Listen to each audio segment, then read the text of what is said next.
Каждый четвертый житель Башкортостана не знает о возможности получения бесплатной юридической помощи. При этом каждый шестой из них готов ею воспользоваться. Кроме того, 22% респондентов указали, что вовсе не имеют финансовых средств для обращения к профессиональным юристам. Это данные, которые приводит Институт права Башкирского государственного университета. Хорошие новости. В республике появилась возможность получить бесплатную юридическую помощь. Это совместный проект ОНФ и Ассоциации юристов России. Обсудим подробнее прямо сейчас. С нами сопредседатель регионального штаба ОНФ Республики Башкортостан Надежда Крылова. Надежда Николаевна, здравствуйте. Добрый день. Давайте начнем. Как возникла идея создать такую возможность, да? Куда обращаться, почему это необходимо? В принципе, и Общероссийский народный фронт, и Ассоциация юристов России, и в частности Башкортостанское отделение у нас вот этой ассоциации, они давно занимаются как раз вопросами оказания бесплатной юридической помощи. И так получилось, что мы как бы параллельно, но иногда мы взаимодействовали, Общероссийский народный фронт, иногда мы взаимодействовали по некоторым отдельным вопросам. Но сейчас мы понимаем, что, видимо, вот эта пандемия, вот эта ситуация в мире, она как-то подтолкнула к тому, что у людей очень часто возникают вопросы, в том числе не всегда они могут прийти, и остро возникла потребность онлайн-оказания им юридической помощи. И Ассоциация юристов России, Башкортостанское отделение, вот как раз вместе с Институтом права Башкирского государственного университета, они разработали свой проект «Ваше право», по-моему, или «Доктор права», как он называется.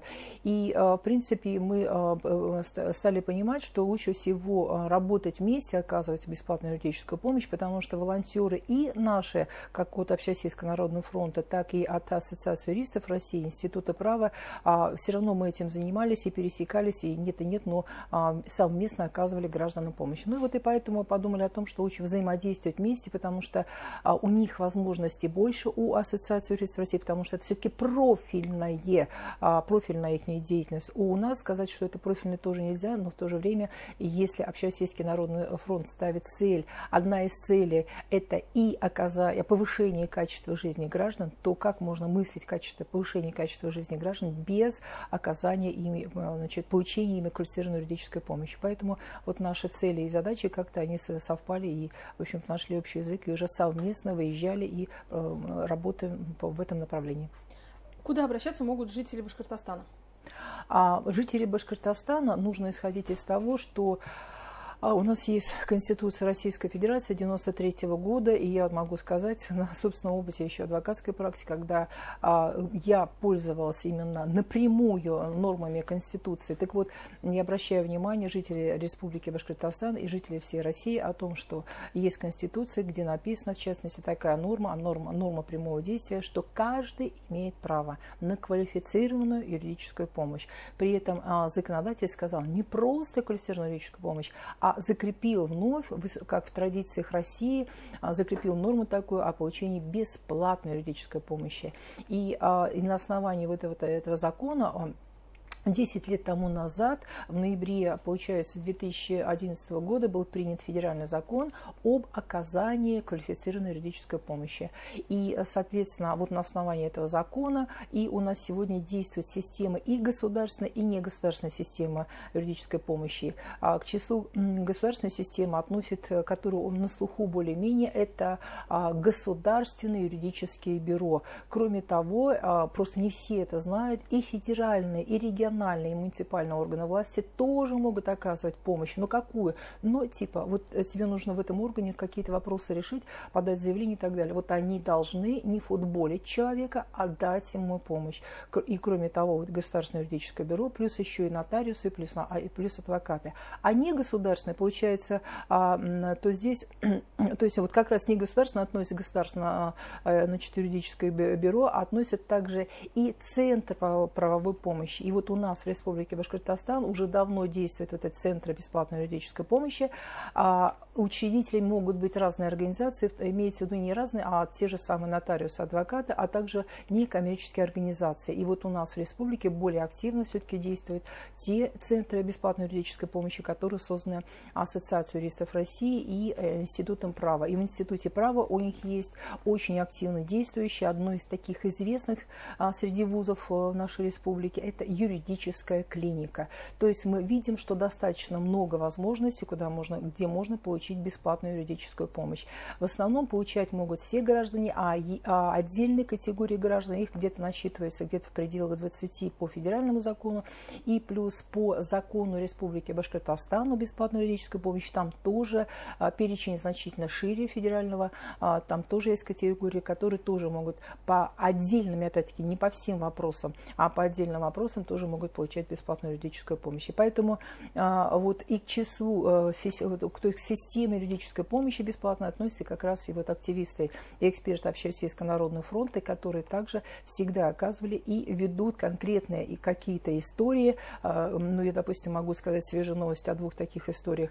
Вот. Ну и плюс мы, Общероссийский народный фронт, когда к нам обращаются, то есть мы пока обязательно, значит, помогаем гражданам и при необходимости систематизируем вот эти, какие возникают проблемы, и выходим с предложениями о том, что необходимо изменить то или иное законодательство с тем, чтобы решать эти вопросы. Ну, в частности, допустим, вопросы, связанные с потребителями финансовых услуг. То есть граждане у нас получают кредиты, начинают, значит, рассчитываться, и вдруг ситуация в жизни у них меняется, не хватает денег, что-то еще происходят какие-то катаклизмы.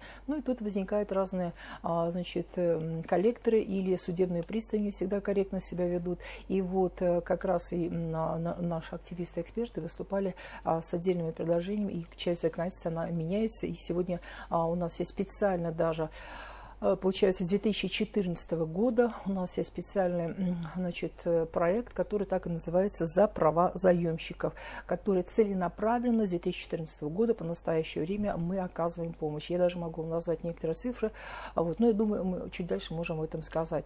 Но в любом случае активисты и эксперты Общероссийского народного фронта, получается, мы как бы вот так, когда оказываем помощь гражданам, то мы как бы по группам, вот я сказала, у нас «За права заемщиков», значит, есть специальная группа, такая проект.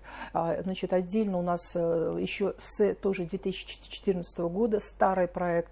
Это Центр правовой помощи журналистам. Вы, наверное, слышали. Именно тогда, в 2014 году, именно вот на одной встрече с главой государства Владимиром Путиным возникал этот вопрос, что тех или иных журналистов, которые освещали правдивые истории, проблемные истории, которые происходят в регионах, вот, и, в общем, требовалась им помощь, потому что местные власти не всегда понимали их, не понимали о том, что средства массовой информации, журналисты все-таки должны освещать эти вопросы, а не замазывать, ретушировать, значит, действительность. Вот, и как раз ОНФ, эксперты и активисты, и занимались тем, что помогали. До сих пор этот центр по поддержке журналистов, он действует.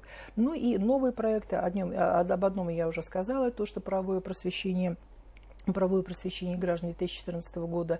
Проект, он совершенно новый. Получается, наши активисты-эксперты выходили с инициативы и получили грант президента России на это развитие. Он предусматривает, в частности, как раз вопросы, связанные с оказанием как конкретно каким-то гражданам, а также просвещать по отдельным темам. Среди таких я бы назвала то, что вот буквально это недавно произошло в средствах массовой информации, в интернете можно увидеть в записи разговор наших экспертов, разбирают те ситуации, когда люди сталкиваются с клеветой, оскорблением, ладно, как бы в жизни наяву, а это происходит и в средствах массовой информации в интернете. Вот как быть в этих ситуациях, как можно помочь себе, куда можно обратиться. И вот поэтому, в общем-то, этот проект очень, очень интересный. И еще один у нас новый проект, который он появился на основе предыдущих других, это бюро расследования.